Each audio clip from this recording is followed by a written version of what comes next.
Oh!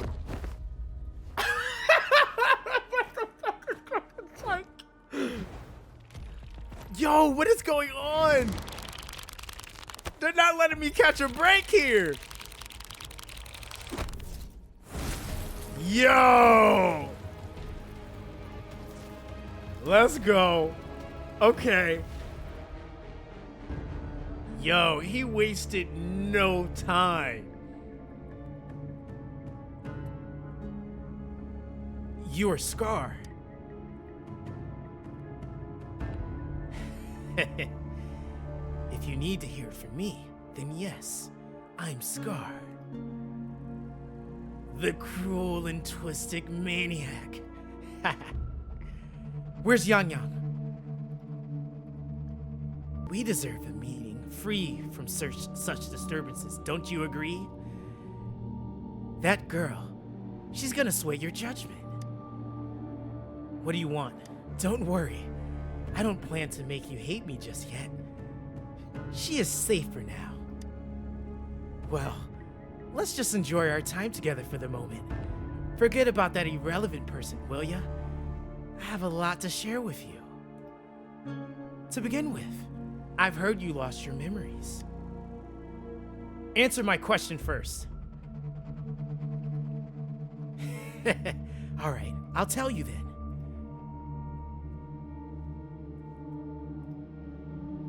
Before you knew anything about this world, you were already center of the conflict. Oh, shoot. You are the unknown variable we've been waiting for. Forces have been fighting for possession over you.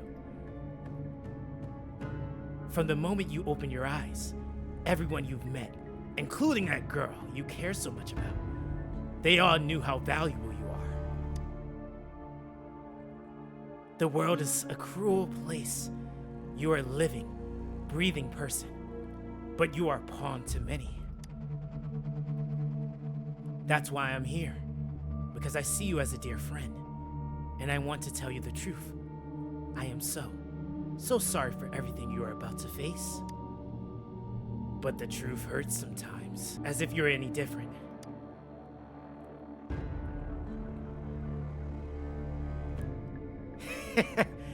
I know you're not the one I can sway with simple words. My goal is simple. I just want to deepen our mutual understanding. Nothing more. Come on, observe the surroundings a little bit more and tell me what you see. As you learn more about this world, your true desires will surface, and our little game will become even more entertaining. And before that, I don't want anyone to disturb my precious alone time with you. That's all. What did the fascists do to this village? Why do you assume we are the culprits? Maybe you should be asking what actually happened here. I won't tell you everything just yet. That's too boring. As I said, why don't you take a look around and see for yourself? So go ahead. What do you see? A large-scale ritual. Bravo! Didn't think you'd catch on to that. Now, what is the conclusion you've drawn? Fascists manipulated and killed the villagers. How typical. The old age tale of savage wolves and helpless lambs, good and evil as clear as day. It's a tired story that people cling to in their mundane lives. Oh, how it keeps them in check. But let me ask you this. Do you truly believe real world can be that simple? Let me give you a couple more tips.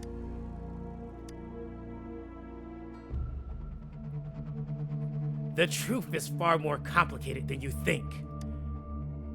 First, who are the players in our tale? An innocent girl, a revered leader, and a flock of simple villagers. Next, what makes up of your main plot? False devotion, fleeting kindness, collective deceit, senseless killings, and The one vulnerable soul pushed onto the path of destruction by the masses. Now, Rover, the story is yours to spin. I'm eager to hear your version after you've learned more. A crumb page from a children's book rests on a torn piece of diary paper with childish handwriting. Read the diary. Okay. Oh my god, this is gonna make me mad. This is gonna make me mad. It's the girl. Yeah, I can't read that. I can't read that. This is giving Full Metal vibes, bro. Oh my god. Here he goes. Our story begins here. In the day they toiled for food. Whoa, that moved fast. Fable stories told and retold through the ages. The ancient art of conveying hidden truths through fiction. One day, a shepherd visited the village. The shepherd brought them promises in abundance. Nope, quite the opposite. The shepherd's arrival is only the beginning. Imagine you were one of those lambs, facing irresistible temptation and pressure from your peers. Wouldn't you bow down and beg for food from your master? Crumbled page from a children's book, silently resting on the ground. Whoa, okay. The lambs revealed in endless bonfire parties, celebrating their new god every night, except one little black lamb. As each night passed, it was the only one to notice how the flock was dwindling away. Oh, the mother! Wait, the wolf leading the flock. He was eating the flock, bro. Okay. Rover, do you think someone would give you what you want without taking anything from you? Oh, this is getting good. Okay, I believe in quid pro quo. I once believed that too. Thought as long as I paid a high enough price, I could get my desired outcome. But true equality is scarce. Always has been. The world was never a fair place. Wouldn't you agree? To receive equal retribution, one must give more, and more, and more. When every wish comes with a hefty price, people weigh their options carefully. But when they can make someone else bear the price, they all rush to make more wishes. They don't consider they too may one day pay for another's self-desire. Funny, isn't it? Oh my god, dude. Scar is actually really good at storytelling. What in the hell? A crumble page in a children's book silently resting on the ground. Oh my god. This game is dark. This game is Dizark. All right, here we go. Later, the shepherd blamed the black lamb for the flock's decline. Oh my god. Okay.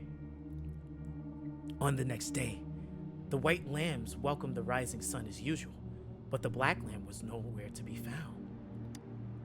The shepherd introduced an unspoken rule to this village, one that our black lamb violated by telling the truth.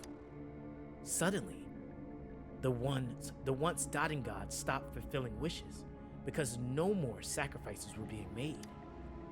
After witnessing the black lamb's actions and hearing from their almighty shepherd, what do you suppose the white lambs did? Ah, those obvious lambs. Little did they know, the most fearsome demon was right under their noses. Okay, well done. You didn't let any details slip. Now I wonder, what is your takeaway from this story? Answer me, and I'll reveal the truth of what happened. Who was the real culprit behind the diminishing number of lambs? The shepherd. Indeed, the direct culprit was the shepherd. He held all the power, fulfilling wishes at a price. The lambs knew the risk, yet succumbed to the temptation. Unfortunately, in the face of such temptation, they disregarded all the hidden risk, as disaster had yet to befall them. If they were given another chance, I believe they would have still chosen the same path. Inevitably, they accepted their fate and paid the price with their time came. Now, my second question. What price did the lambs pay for their wishes? Everything they owned? But that's what they wanted in the first place. Why would they trade their wealth for a wish when they were risking lives for it anyway? Here's my final question. What happened to the black lamb? Oh, this guy is cooking! Yo, he is cooking, man. This guy is cooking. Shh! Don't tell me yet, Rover. Now's the time for you to share your conclusions. What is the truth you've uncovered? Okay, was murdered by the flock and the shepherd. Executed because it was divided. It survived along. Okay, the first one. The shepherd was granting wishes by sacrificing the lives of lambs. The flock found out the truth, but chose to be his accomplices, and they willingly offered the black lamb as another sacrifice. That's right. Oh man. Little lambs cowered and huddled in their village, terrified of the relentless wolves. Until the shepherd arrived, bearing the gifts, wishes, and providing shelter and sustenance.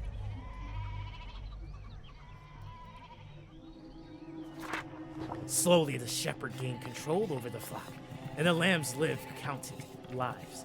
But this is not the end of our story.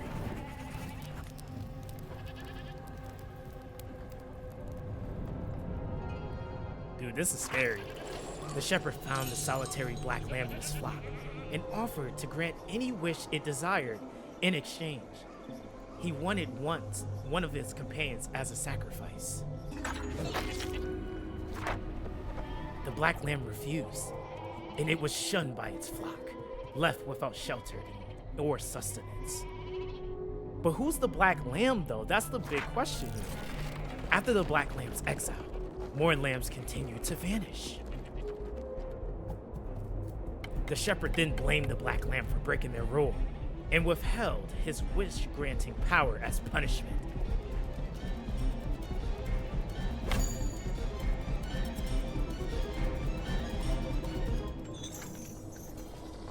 From the very beginning, the lambs knew the risk of making wishes. They could become sacrifices for others.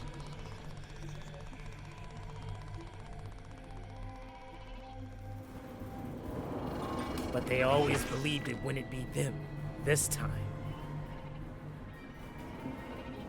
Meanwhile, some lambs reasoned that since they already had risked being sacrificed for someone else's wish,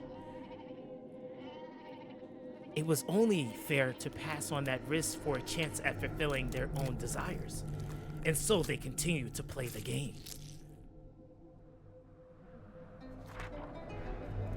They all knew the consequences, but chose to remain silent. Fearfully yet greedy, they followed the shepherd's orders and made wishes again and again. Wait, they're all becoming black sheeps? Until one day, the black lamb spoke up, shattering the facade of a peaceful and happy life.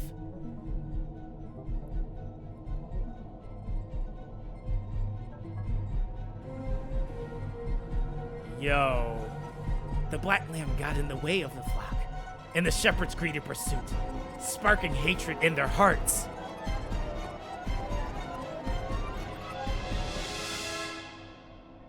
Suddenly, they could no longer ignore the blood and ashes of past sacrifices littering the ground. Damn, dude. That was kind of dark. I felt like I was reading something from the dude from Nier, dog. How do you like my story, Rover? What really happened here? I suppose you already have figured it out. The black lamb who rebelled against the rules, and the white lambs who succumbed to their greed. The innocent maiden sacrificed for greed, and the villagers who turned on each other in a ruthless frenzy. They had it coming. All the shepherd had to do was execute the rebel. That's how he keeps the flock in check and maintains the status quo. Is that why you became a shepherd yourself? Fun answer. But no, not even close. I was never the shepherd. Never will be. You and I, we are the black lamb, the one who breaks the rules. He who fights too long against the dragon becomes the dragon himself. Interesting, Rover. I'm liking you more and more. Well then, let's see if the black lamb is gonna end up like you said.